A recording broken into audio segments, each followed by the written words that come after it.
அன்பிற்கினியவர்கள், இனிய வணக்கம்.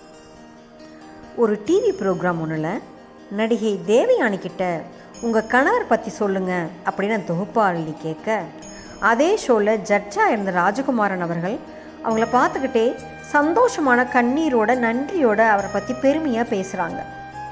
வெளித்தோற்றம் அழகெல்லாம் ஒரு விஷயமே இல்லை, அவர் தனக்கு எல்லா விஷயத்திலும் அவ்வளோ சப்போர்ட்டிவாக இருந்தார், நான் இன்றைக்கி என்னவா இருக்கேன் அப்படின்னா அதுக்கு அவர் தான் காரணம்னு ரொம்ப நெகிழ்வாக பகிர்ந்துக்கிட்டாங்க.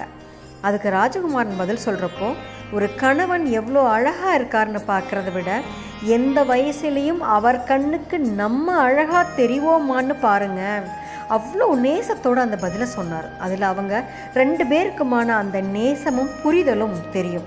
ஆனால் இந்த சொசைட்டி ஒரு செட் பண்ணி வச்சுருக்கிற பொதுவான அழகியல் மெட்ரிக்ஸ் என்னென்னா, ஹஸ்பண்ட் அண்ட் ஒய்ஃப்னா 2 பேருமே ஒருத்தருக்கு ஒருத்தர் குறைவில்லாத அழகோடு இருக்கணும்.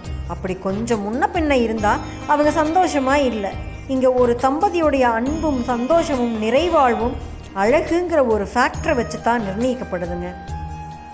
கண்டிப்பாக அப்படி இல்லை அப்படிங்கிறதுக்கு என்னை பொறுத்த வரைக்கும் நம்ம பார்க்குற ஒரு நல்ல உதாரணம் தேவயானியும் ராஜகுமாரனும் தாங்க.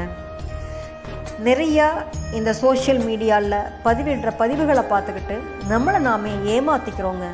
அழகுங்கிறது ஒரு சாதாரணமான கடந்து போகிற ஒரு தற்காலிகமான ஒரு விஷயங்க. அன்பும் நேசமும் தான் என்றைக்குமே கடைசி வரைக்கும் நம்ம கூட இருக்கிற ஒரு அழகான ஒரு விஷயங்க. சரிங்களா? நாளை சந்திப்போம் தோழமைகளை. மகிழ்வுடன் விஸ்டம் மெட்ரிக் மேல்நிலைப்பள்ளி செய்யாற்றை வென்றான்.